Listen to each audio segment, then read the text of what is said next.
สวัสดีจากประเทศญี่ปุ่นค่ะปีนี้เป็นปีที่4แล้วนะคะที่ทาง Techsauce ได้มาร่วมเป็นพาร์ทเนอร์กับงาน Sushi Tech Tokyo ค่ะงาน Global Startup ที่ใหญ่ที่สุดในเอเชียค่ะต้องบอกว่าในทุกๆปีก็มีการเติบโตของ Startup จำนวนเยอะมากขึ้นค่ะหลายๆคนอาจจะคิดว่า Startup เนี่ยกระจุกตัวกันอยู่แค่ในโตเกียวนะคะแต่ว่าจริงๆแล้วเนี่ยในแต่ละระดับเมืองเนี่ยเขาก็มีการสนับสนุน Startup ค่ะให้เติบโตไม่ว่าจะเป็นเมืองฟุกุโอกะซิตี้นะคะดาโกย่าฮอกไกโดหรือว่าโอซาก้าค่ะก็ต้องเรียกว่าภาครัฐนะคะของทางฝั่งญี่ปุ่นเนี่ยสนับสนุนสตาร์ทอัพเยอะมากแล้วก็พร้อมให้เติบโตสู่ระดับ global ค่ะเขาคิดและทำอย่างไรไปติดตามกันค่ะ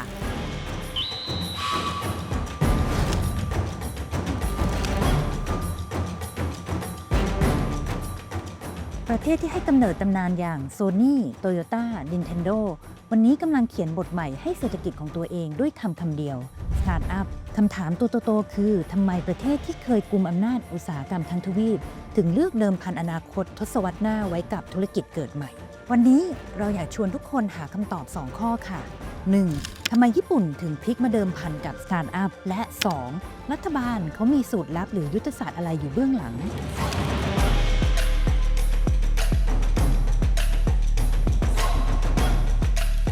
ย้อนกลับไปปี 2022 ญี่ปุ่นได้ทำแผนพัฒนาสตาร์ทอัพ 5 ปี โดยตั้งเป้าลงทุนให้โต 10 เท่า และปั้นสตาร์ทอัพหน้าใหม่เพิ่ม 100,000 รายภายในปี 2027 และนี่คือเป้าหมายที่ท้าทายที่ดำเนินจนใกล้โค้งสุดท้ายแล้ว We have known that the World Economic Forum has the office at Switzerland, US, and China. But the question is, why did you also select Japan as another office? Thank you for the question. The World Economic Forum, as you know, is an international organization for public-private cooperation. And as an international organization, it's important for us to have global presence. So as you rightly say, we have our main office in Switzerland. We have office locations in the US. And in Asia, we have 2 locations, in China and here in Japan. We're very privileged to be here in Japan because it is a country that has a very long history of innovation and translating innovation to industrial advancement. Japan is the only G7 economy in Asia. So there's a lot to learn from the Japanese experience. Of course, if we're looking at Japan's industrial rise from the 80s into the late 80s and early 90s, this has set really the backbone and the foundation for how innovation has been adopted in industry and really brought to scale. And so for us at the World Economic Forum, we want to leverage those insights and that long experience that Japan has in building on innovation, but most importantly, translating that innovation to actual industrial advancement. So how does the World Economic Forum view Japan its role in Asia today, especially in like AI technology, green transition, and also like geopolitical issue? Yes, so Japan plays a very important role. As I mentioned, it's the only G7 economy in Asia, the 4th largest economy in the world. And so there's a lot of lessons that can be learned from this advanced economy that we see here in Japan. This is particularly important because if we're looking at the economic growth in the broader region in Asia Pacific, this is really what's going to be driving global growth. We see a lot of economies in Asia as dynamic markets, adopting technology, adopting innovation, and this ultimately is what's driving a lot of the global economic growth. You mentioned a few topics on AI, on green transformation. These are also areas where Japan has a lot to share. If I give one example, Japan, during its G7 chairmanship in 2023, it launched together with the G7 countries what they are calling the Hiroshima AI process. And what this is, it's a voluntary set of principles and code of conduct in how to govern AI. We know we're in a world today with very fast technological change and AI adoption, but we need rules on governing AI. And so Japan has taken the leadership among the G7 in putting forward the Hiroshima AI process. And the work that the World Economic Forum has been doing with the government of Japan and other stakeholders here in the country is making sure that those code of conduct and those voluntary principles can not only just be adopted in advanced economies, but that also could be adopted in the global south, in emerging developing economies. So the forum has been playing a convening role in making sure that we can gather inputs from the global south. We've held convenings in ASEAN, in South Asia, in Africa, as well as in Latin America, to make sure that there is that bridge between the advanced as well as the emerging economies on very important topics such as AI governance. ตอนนี้เราอยู่ในปี 2026 ซึ่งเป็นโค้งสุดท้ายของแผน โดยข้อมูลปี 2024 ระบุว่าญี่ปุ่นมีสตาร์ทอัพราว 25,000 ราย เพิ่มขึ้นจากตอนเริ่มแผนที่ราว 16,000 ราย และในปีที่ VC ทั่วโลกชะลอตัว ญี่ปุ่นยังดึงเม็ดเงินทุนได้ราว 5,000 ล้านดอลลาร์ส่วนเทรนด์โลก And during this week, there is a big event that many people might know. It's called Sushi Tech Tokyo. And from this event, initiative suggests that like Japan is becoming more open and also startup driven. So indeed, we are here on alongside the convening of Sushi Tech Tokyo, which is one of the world's largest gathering of startups. And that's very exciting because, as you point out, it really signals Japan's ambition to both foster and grow the innovation ecosystem and support the growth of startups. It's a lot that Japan can share with the world on this front. We know that if we look, as I was mentioning, Japan has a long history of adopting innovation and translating that into industrial processes in manufacturing and robotics. And they've taken that focus and now applied it into the innovation space in wanting to grow both the number of startups from Japan, but then creating those innovation ecosystems here in the country. And the government of Japan has taken a particularly strong focus in investing in deep tech startups, building on that very strong foundation, industrial base that they have. And so we're seeing very exciting deep tech startups in the areas of robotics, in manufacturing, in climate tech, but also in physical AI and in the life sciences, in regenerative medicine. And so indeed, we're seeing a new wave of focus on what's going to be driving economic growth. All countries in the world are facing the same dilemma. How can you not stagnate in your economy? And how can you reinvigorate growth? And for Japan, like with other countries, innovation and focus on startups and entrepreneurship is going to be the key driver for that growth.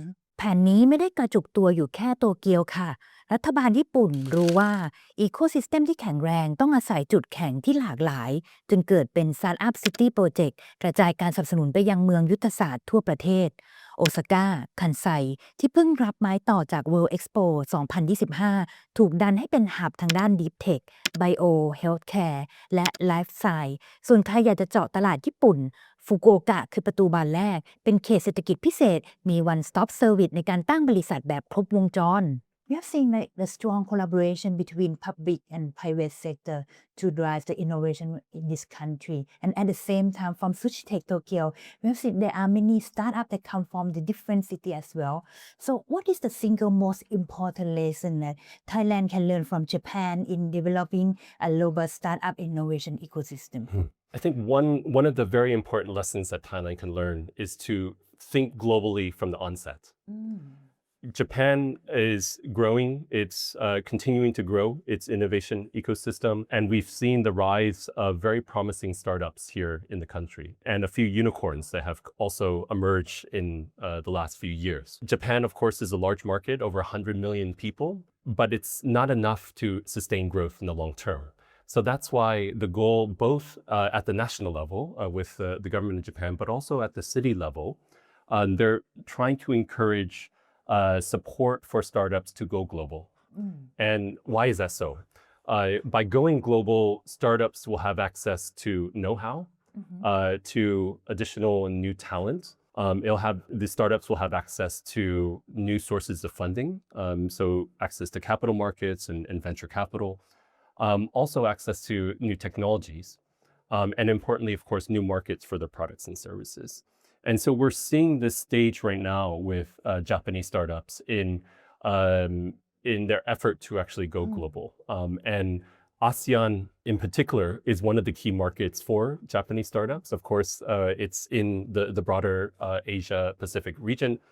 So the proximity, but then also a lot of the cultural connections and economic connections make it an easier destination for startups to expand to. And so for all of those reasons, Thailand should also be thinking globally from the onset and making sure that the startups that are emerging in Thailand are able to connect to the best talent, able to connect to capital markets, able to connect to the best know-how and technology.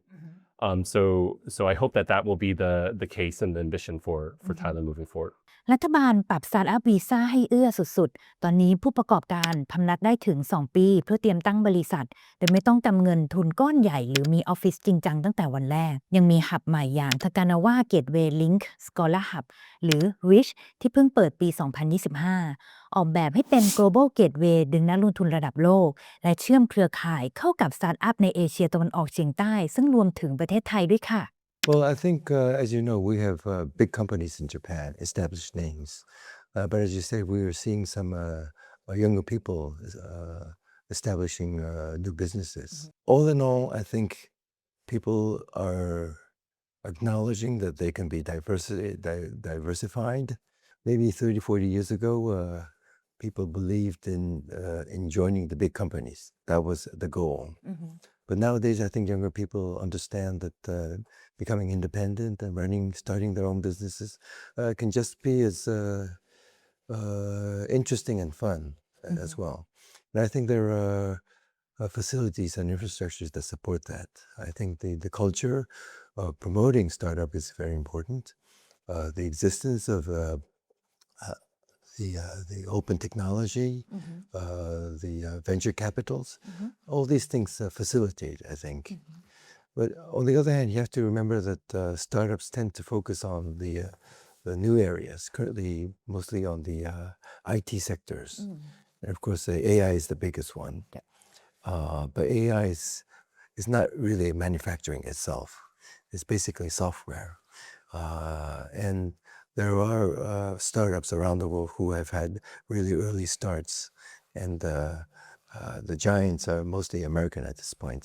And it won't be easy to catch up with them. But there can be other sectors as well, the environment-related businesses, particularly in Thailand, the recycling business or the waste management itself. Like e-waste. Otherwise, there are some interesting new industries such as space, and that would mean that the industry will be much, much bigger. And it's not just about launching satellites or launching rockets. It'll be about using the satellites and using the ground infrastructure to use the new data or to provide new services. And this will be a big industry. So investing in space is not only about pursuing a dream, it's about investing in a very new and expanding industry as well. There are many, many things like that. If I were to give you some more example, medicine is another example. Asian pharmaceutical industry is very special in the sense that you have many global players, global pharmaceutical companies, mostly centered around the US market and the European markets. But Asia is also there. And the population of Asia is also huge. And there's a particular need for the Asian population as well. We have tropical diseases, which are not usually covered by the global pharmaceutical companies. And there's a gap. And we need companies to actually come up with new inventions to resolve the health situation, problems, challenges in Asia as well. And other big players do not do it. So we have to work amongst the Asian partners to make sure that we will be able to come up with solutions from our own pharmaceutical companies, which will probably require a lot of collaboration. Not only in the sense of capital, but also in the sense of trials, clinical trials, sharing of data, or sharing or mutual recognition of the system, or even human resources development as well. This is something that Asian countries can work together on. And Japan is actually trying to push for that at this moment as well. So this is another promising area. But there could be some room, additional room effort that can be done in Asia as well. And there are many business fields that could be relevant. I think the important thing is that there are many Japanese companies who are willing to collaborate with foreign partners, including Thailand. They're also willing, if needed, to start their business or build their business base in a third country, including Thailand as well. So they can have their headquarters in Thailand and do most of their research or whatever in Thailand, and to actually to work with the global market as well. So this is the kind of new age. It's not just about how to enter the Japanese market, but how to put together the know-hows and the experiences that the partners may have in view of the global market, not only in the bilateral context, but in the global context as well. Well, textile can include a lot of different things, and it could include advanced material. The famous one recently is called the Spiber. It uses spiders in producing some of the fabrics. And many countries around the companies around the world are interested, and they are chipping in investing in this company. And this is a very new company, but it's very interesting. But I think, as I mentioned earlier, Thailand has a very strong silk industry. And if you can develop a good fashion brand, including City One Nawari, you can work with some partners in Japan or elsewhere in penetrating into the global market. So these kinds of things, you work with the global market and you see what potential you have. And in order to strengthen your potential, what partners might actually help you. I think Thailand does have the technology, but it has not been able to apply it to its grid system either. With technology brewing, you will see new technology, a lot of startups coming up, but that also means that there has to be supply side economics as well. I think most of the measures that have been taken by the Thai government in the last 10 years or so have been what we call demand side economics. It works, more spending. It works. It has worked in the past, but I think supply side economics is also necessary. Like we saw in the US in the 1980s under the Reagan administration. I think most people consider it to be a success.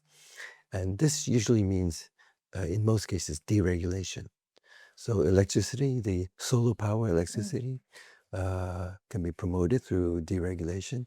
And many other things can be deregulated, allowing bigger space for the startups as well. I think each ministry will have to look into their jurisdiction, into their responsibilities to see what needs to be done. And I'm sure there are a lot of things that can be done. So deregulation would be the key word probably to encourage further technological breakthroughs and partnership as well. Deregulation and partnership are the key to success หากหันมามองที่ประเทศไทยบ้าง ทั้งญี่ปุ่นและไทยเจอโจทย์คล้ายกัน คือสังคมผู้สูงวัยและโครงสร้างอุตสาหกรรมเดิม เราจะนำบทเรียนจากญี่ปุ่นมาปรับกับประเทศไทยได้อย่างไร You rightly point out that both Thailand as well as Japan are aging societies. In fact, Japan is a super aging society. If we look at one metric, the number of people above 65 years old. In Japan, it represents 30% of the entire population. So 30% of the population is over 65. By comparison, in Thailand, that percentage of over 65-year-olds is 15%. So Japan is leading in this demographic transition in terms of its aging. So there's a lot of lessons that can be learned from the Japan experience. And part of that is understanding what are the implications of being an aging society, both in terms of the society itself, but then also in terms of the economy. What we will see is that people will be living longer, they will be healthier, which are both very positive aspects. But we also will see that as the share of the population becomes more aged, we'll see a decline in the working age population. And by working age population, meaning those between 18 and 65. And so this will put constraints on how countries will start to think about how they utilize their labor. With less people, they're going to have to think about how to augment that talent. And that's where technology comes in. And there's a lot of lessons, of course, that can be learned from Japan's experience in fully leveraging technology in industrial processes. Of course, we have seen Japan's growth in the manufacturing sector by adopting technology and automation very early on to make sure that both people, humans, can work alongside most efficiently and productively with machines. And so this is what Thailand can learn. If I give perhaps one, you were asking for a case study or an example that we can learn from Japan that could be applicable for Thailand. We could look at the railroad industry, the rail industry. So we have a company that we're working with very closely, Hitachi Rail. They're a partner of the World Economic Forum, and they've been selected as an awardee for one of our initiatives called MINDS. That's MINDS, and that stands for Meaningful, Intelligent, Novel, Deployable Solutions in AI. So looking at how we can actually fully adopt AI solutions in the industry, in the workplace. And what Hitachi Rail has developed as a company is a AI analytics platform to monitor the railroad tracks. So by using the platform, they're able to decrease not only the staff involved in actually going out and physically monitoring and observing the railroad tracks, but they're able to reduce costs as well. And so this is an opportunity for Thailand as it's developing high-speed rail. Of course, we see the Thailand-China high-speed rail coming online, the 3 airports in the greater Bangkok region from Don Mueang, Suvarnabhumi, Utapao. As Thailand is building this infrastructure, it has the opportunity to learn from other countries in adopting these AI solutions in the development of its critical and physical infrastructure. And I think that's what's really exciting because it's really that leapfrog potential then for developing emerging economies, including Thailand, to learn from other countries, from other companies that are deploying AI solutions already in industry. We have talked a lot about the technology, which is like a tool set and also the key enabler. But based on your extensive background in education and skill at the forum, what do you consider to be the most critical skill gap that could affect Asia competitiveness today? The World Economic Forum, we forecast the skills that will be needed in future economies. We have a flagship publication called the Future of Jobs Report. And according to our latest edition of the Future Jobs Reports that was released in 2025, we have observed that the top 10 skills needed by 2030, the top 3 of them are technology related. So we know that the first skill that people will need by 2030 are skills in AI and in big data. Number 2 is on cybersecurity. And number 3 is broadly on technology or digital literacy. But you asked what's the number 1 skill gap, in my opinion, that is most critical for Asia. I don't think it's the first 3, the technology-related skills. The 4th skill gap, or skill that will be needed by workers in 2030, is critical thinking. And so this is very important because it's a cognitive skill that makes us human, right? Yeah. And this is, as in the age of AI, and if we're thinking about how humans can continue to be fully functioning in labor markets today, we have to leverage what actually makes us unique. And those are these cognitive skills, the creative thinking. And so the more that Asian economies can develop that very important critical thinking skill, I think that these economies in Asia then will have a comparative advantage. And it really starts from early education. It starts about how children learn in the classroom. It's not just about the rote learning and memorization, but it's focusing on kind of imaginative activities, focusing on that creativity and how these children actually do things. So the more that we can encourage that in young people, I believe then that Asia will do very well in the future.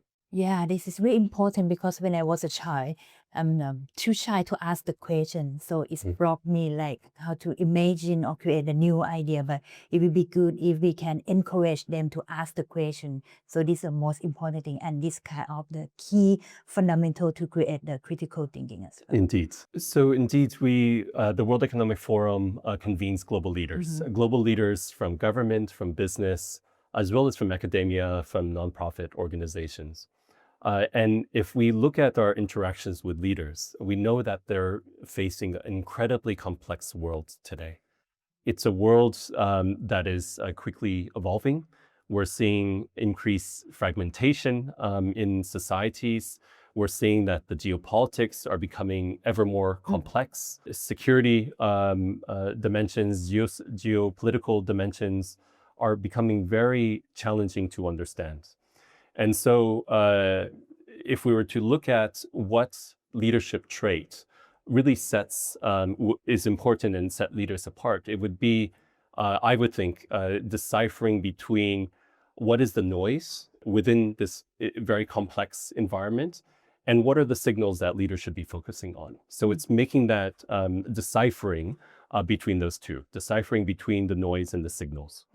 For us to be able to navigate through this complex world, we will need to be increasingly focused on identifying those signals in order to guide us in terms of the direction and the strategy ahead. Yeah, it's very important in the business world. So last but not least, as a Thai national in a global leadership role, how would you like to see Thailand present and contribution on the World Economic Forum stage evolve over the next 5 years? Thailand has amazing potential, and at the heart of ASEAN, it also has that potential to be a regional leader, but also a global leader. We know, if we take an example, if we look at the digital economy, in ASEAN today, the ASEAN member states are negotiating this digital economy framework agreement. That can grow the digital economy, potentially grow the digital economy in ASEAN from 1 trillion to 2 trillion by 2030. And Thailand can be a very strong leader on that front. Of course, we see the adoption of fully adopting technology and tools in mobile payments, in digital finance. We're seeing the rise of e-commerce companies. And this is going to drive the growth and the competitiveness of Thailand in the coming years. So for me, as a Thai and for the economy, I see a lot of promise, particularly in the digital economy. As the countries come together, there is ample opportunity to build and to learn from each other and to grow in this space. จากที่เราเห็นการเติบโตของงาน Sushi Tech Tokyo มาตั้งแต่ปีแรกจนถึงเวอร์ชั่นปี 2026 ชัดเจนเลยค่ะว่าญี่ปุ่นไม่ได้แค่พยายาม แต่กำลังลงมือทำอย่างเป็นระบบและเห็นผลจริง โดยมอง 3 เรื่องคือ 1. คิด global ตั้งแต่วันแรก 2. รัฐสร้างโครงสร้างพื้นฐานไม่ใช่แค่สั่งการ และ 3. การลงทุนในคนและบุคลากรของประเทศค่ะ